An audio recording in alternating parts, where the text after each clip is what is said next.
Good evening. Since we just opened the webinar to the public, I think we'll give it a couple more minutes to allow others to show up, and then we will start the public hearing.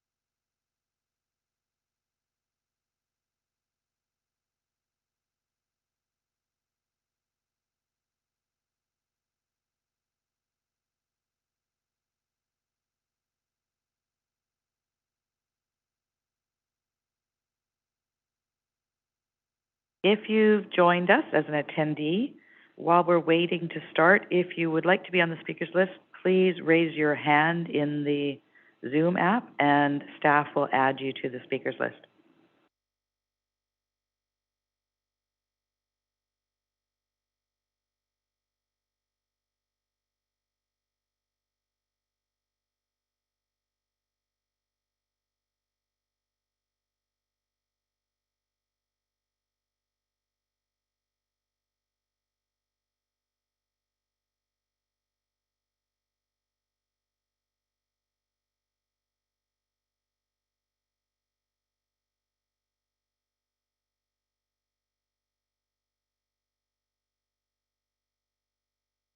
Good evening. Thank you for your patience.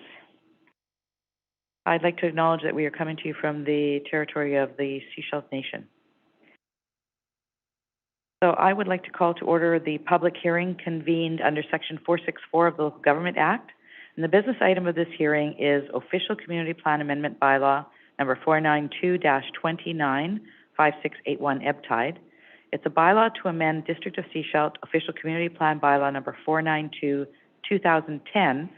by increasing the density and floor area ratio contemplated in the multifamily mixed residential land use designation, and zoning amendment bylaw number 25-313 5681 Ebbtide, a bylaw to amend District of Sechelt zoning bylaw number 25-1987 by adding site-specific regulations to the R4 zone concerning number of units, floor area, building height, and off-street parking. All persons who believe that interest in their property is affected by the proposed bylaw will be afforded an opportunity to be heard or to present written submissions respecting matters contained in the bylaw that is the subject of this hearing. If you have a written submission, please submit it to our planning department before the end of this public hearing at planning@sechelt.ca. The amendments and related documents can be viewed online at the District of Sechelt website at www.sechelt.ca.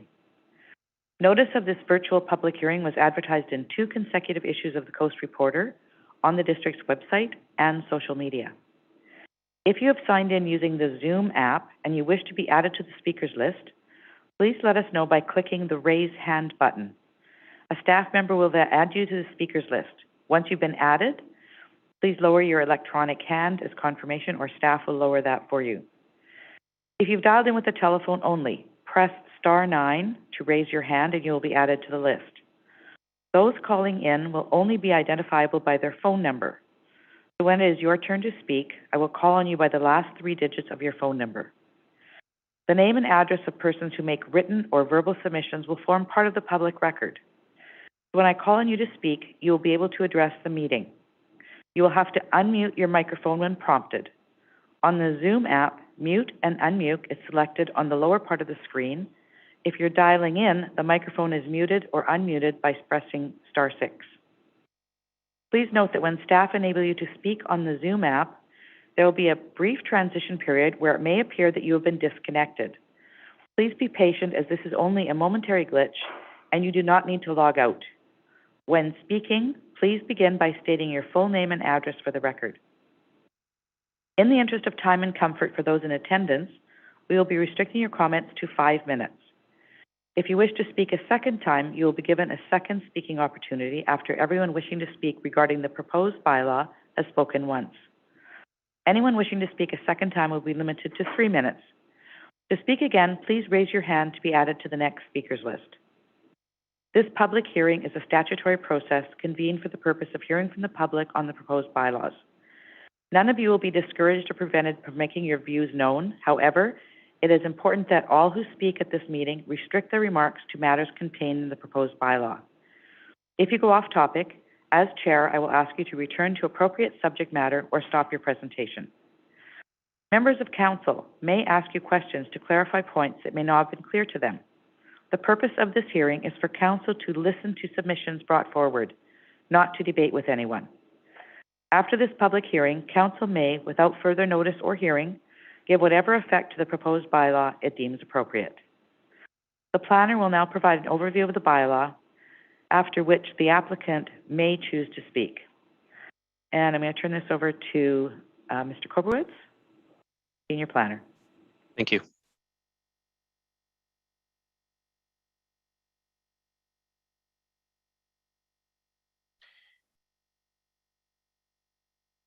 Thank you. For consideration tonight for public hearing is a rezoning and OCP amendment bylaw concerning a development at 5681 Ebbtide Street.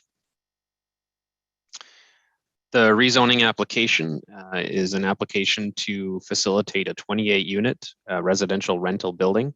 The building is located on Ebbtide Street between Wharf Avenue and High Tide Avenue.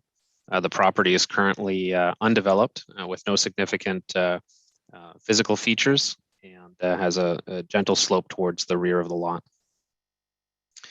As noted, the proposal is for 28 rental units consisting of 4 studios, 10 one-bedrooms, 14 two-bedroom units, and as well as 28 parking spaces, 1 stall for each unit. The entire proposal is approximately 5 stories and an average of 18.5 meters, with 4.5 stories at the front of the building to facilitate underground access to parking and parking at the rear of the lot. An official community plan amendment is required to achieve the proposed density on this site. The maximum density would be 170 units per hectare to allow for the total of 28 residential units. And the floor area ratio is increased from a maximum contemplated of 1.4 to 1.7. Land uses in the area are predominantly designated as multifamily residential, as well as R2 zoning for duplexes.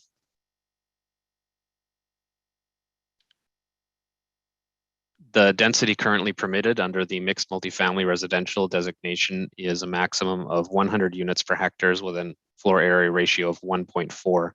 And as noted, the amendment required to support the 28 units would be 170 units per hectare or an FAR of 1.7.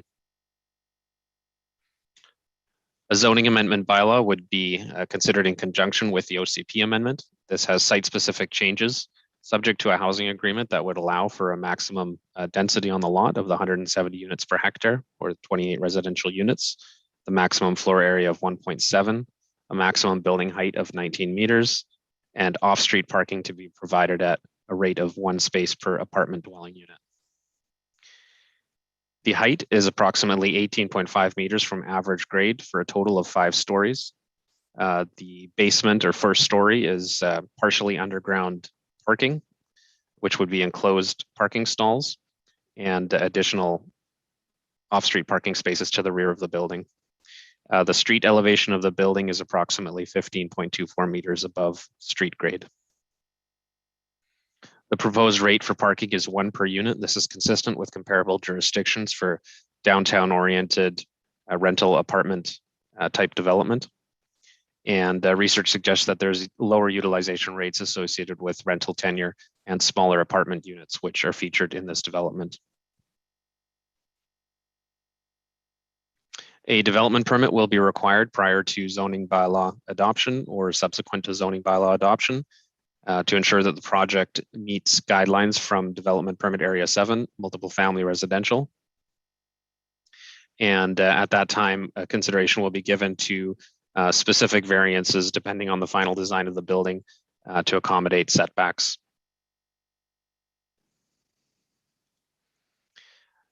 The zoning regulations are site-specific and subject to a housing agreement, and this housing agreement would secure rental tenure within the units, preventing further subdivision of the property and stratification.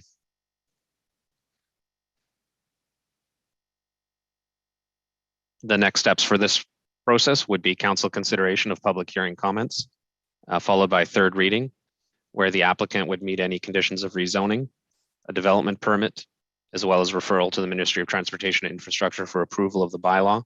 And finally, fourth reading and adoption of the bylaw. This would be followed by a servicing agreement for off-site frontage works, as well as the final building permit. Thank you. Thank you. So first of all, to council, do you have any questions of our planning staff? Seeing no questions, I do note that the applicant is in the attendee list, but will be available, and so he will be available for questions should we have those going forward. So we now invite persons to provide verbal submissions regarding the bylaw amendments. And I'll first call up for submissions for those who've signed on to the speakers list. And we do not have anybody signed on to the speakers list at this point. If you do want to be on the speakers list, please raise your hand. There's nobody looking to provide. Okay, we'll give you a minute. What we're looking for is raise your hand in Zoom. We will put you on the speakers list. Before you begin your comments, we would ask that you state your name and address for the record.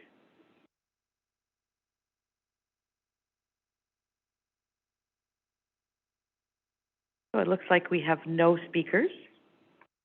So I am going to ask 3 times. First, before I do that, if you have a written submission for this, these bylaws that we're looking at tonight, we will accept them until the end of this public hearing. They can be emailed to planning@sechelt.ca. Anything received after the end of the public hearing will not be included.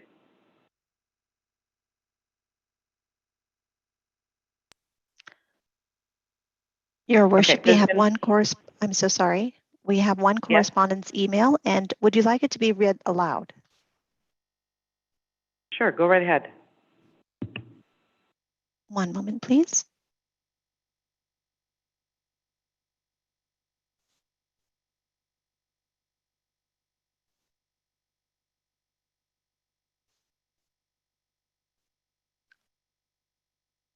My apologies, it's just... While you're finding that, Councillor Lamb has a question for staff. I noticed that we have to put this past Ministry of Transportation. I'm just wondering why that is, because that's a District of Sechelt road. Thank you for the question. I can address that. Legislation requires that we refer all zoning and OCP amendment bylaws to the ministry if it's located within 800 meters of a controlled access highway. And the closest controlled access highway would be the intersection at Wharf. And that's the main intersection in Sechelt. So since it's within 800 meters, we do require their approval. Typically, in a situation like this, it would be purely procedural. Thank you. Floria, do you have that email? Yes, Your Worship. I have a correspondence email from Maureen Hamblin, and it simply states, I just wanted to say, I hope everyone concerned, developer, builder, etc., are very mindful of the eagle's nest that is not far away from this property. There has already been one eagle tree killed near a house builder in Lower Gibsons. I don't want to see this happen here. This eagle's nest has been used in this location for at least the past 4 years. End of correspondence. Thank you. All right, seeing no speakers, sorry, there's one on the speakers list. Oh, yes, Larry Hamblin, sorry.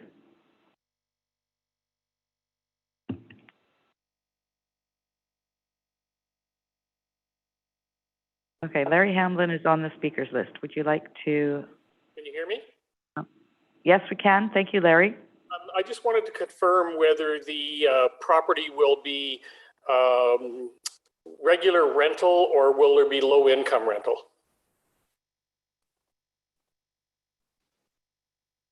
So market rent or low income rent, or both? Horowitz? I can answer that question. The building will be dedicated market rental. Thank you. Thank you. They do Seeing that. no other, somebody's in queue?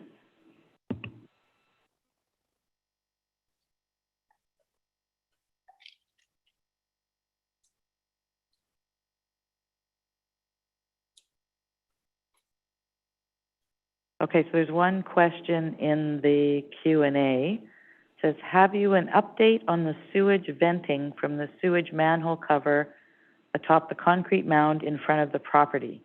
And that's from Stanley Funk. Staff have an answer to that one. Thank you for the question. It is an issue that was brought to the attention of our engineering department, and they are looking into the issue. I have no further information at this time. Thank you. Thank you for your patience. We've got questions and items coming at us from various directions, so staff are sort of keeping us in line here.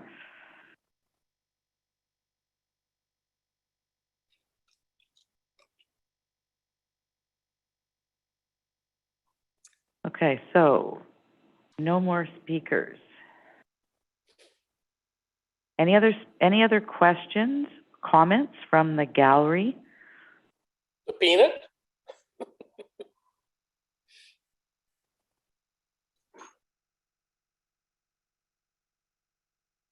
Okay, we have no more speakers. I will ask 3 times prior to ending this public hearing. So is there anyone who wishes to speak to this matter? And if you do, please indicate your wish to speak by raising your virtual hand.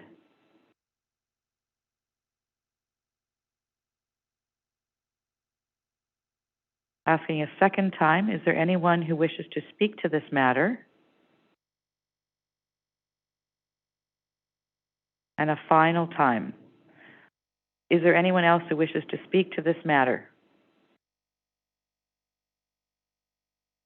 Hearing no one else, I will ask staff if received any further submissions via email for the public hearing.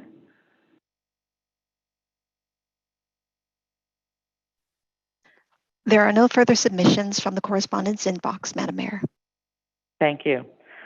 So hearing no one else, I will adjourn the public hearing and remind everyone that no further information is to come forward to council regarding this proposed bylaw. Thank you all for your participation.